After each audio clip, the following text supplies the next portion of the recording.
Mission को और vision को अचीव करने के लिए वहाँ पे डिस्ट्रैक्ट होंगे।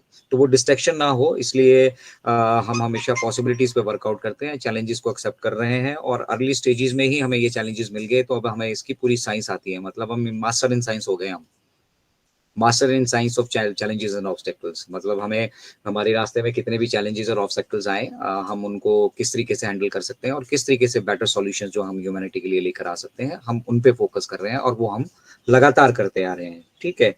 तो मतलब अगर अब मतलब हम सभी की रिलेशनशिप की बात आए, मिस्टर ऐश ने कहा कि नथिंग इज पर्सनल, क्या बोलते हैं, माय एटीट्यूड, मेरा एटीट्यूड और कंसेप्ट जो ऑन पैसिव के लिए है वो डू इट और डाई का है, और इसके लिए मुझे कुछ भी करना पड़ेगा, किसी भी हद तक मुझे जाना पड़ेगा, मैं वो सब कुछ जो एक ह्यूमन बीइंग की पॉसिबिलिटीज में एक आदमी के लिए पॉसिबल होता है, वो सब चीजें बैक एंड पे मैं कर रहा हूँ। ठीक है।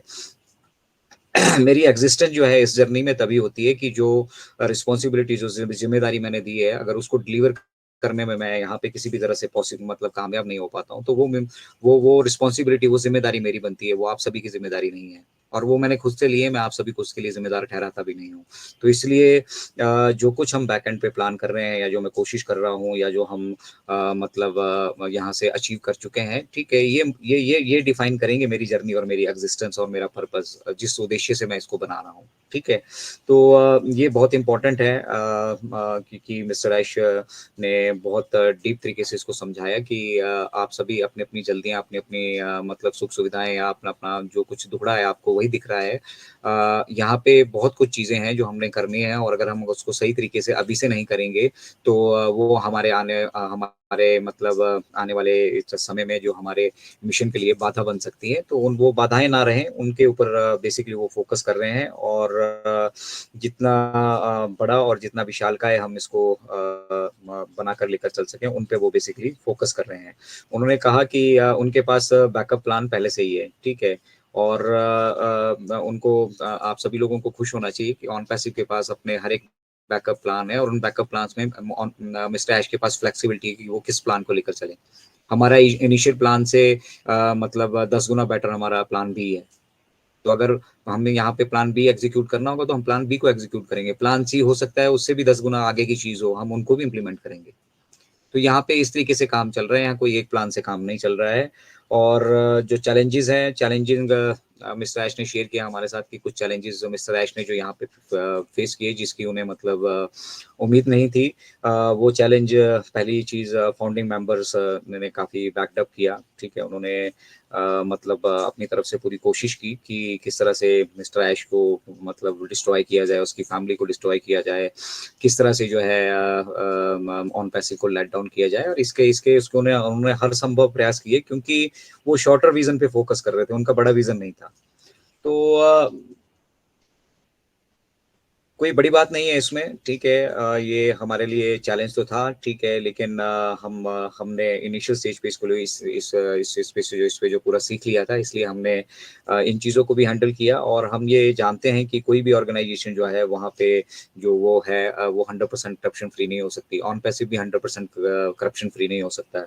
और बहुत बड़ी मतलब बात मिस्टर ऐश ने एक्नॉलेज की वहाँ से, और हमें भी लगता है कि डेफिनेटली ये मतलब उनका बड़प्पन है। उन्होंने वहां से शेयर किया कि शुरुआत से ही मेरे आसपास जो करप्टेड लोग थे, मुझे करप्टेड लोगों ने घेर लिया था चारों तरफ से। ठीक है।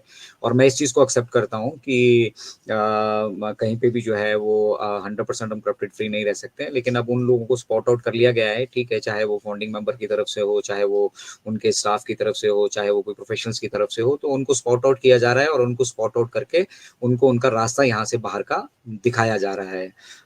करना तो हम बहुत कुछ चाहते हैं, कहना तो हम बहुत कुछ चाहते हैं, लेकिन वो हमारे जो है बिजनेस का हिस्सा नहीं है। दूसरा जो मेजर सेटबैक इस ड्यूरेशन में वो मिला, वो था जो इनका इंटरनल जो स्टाफ है हमारा, ठीक है, उनके बीच का करप्शन। ठीक है ना। उन्होंने काफी सारी चीजें, पैसे चुराने की कोशिश करी, जो कोर्स थे हमारे उसको चुराने की कोशिश करी, वो अपने बिजनेसेस अलग से कर रहे थे, और मतलब अलग से पैसा कूटने की तैयारी में थे, अपने वो प्रोडक्ट तैयार करने की तैयारी में थे। थे और मेजर चैलेंज ये था कि मैं मतलब इतनी दूर फ्लोरिडा में बैठा हूँ, मैं कभी मुझे इंडिया जाने का अनुभव मतलब सौभाग्य नहीं मिला। तो इस चीज़ की वो एडवांटेज ले रहे थे और उनको लग रहा था कि मिस्टर ऐश जो है काइंड है, नाइस है, तो इसकी जो जैसी भी है उसकी एडवांटेज ली जाए और एडवांटेज लेके वो अपने-अपने जो है पर्पज़ यहाँ पे फुलफ़िल करने की कोशिश कर रहे थे। तो हमने उन चीज़ों को भी टैकल किया है, उन चीज़ों को भी हैंडल किया है, ठीक है। और उन उन उन लोगों को हमने दुरुस्त भी किया फिर और अब दुरुस्त करने के बाद अब हम आगे मूव कर रहे हैं, ठीक है। और उन वजह से जो चैलेंजेस जो कठिनाइयाँ आई, जो सारा काम मतलब स्क्रैच से दोबारा से ऑन पैसिव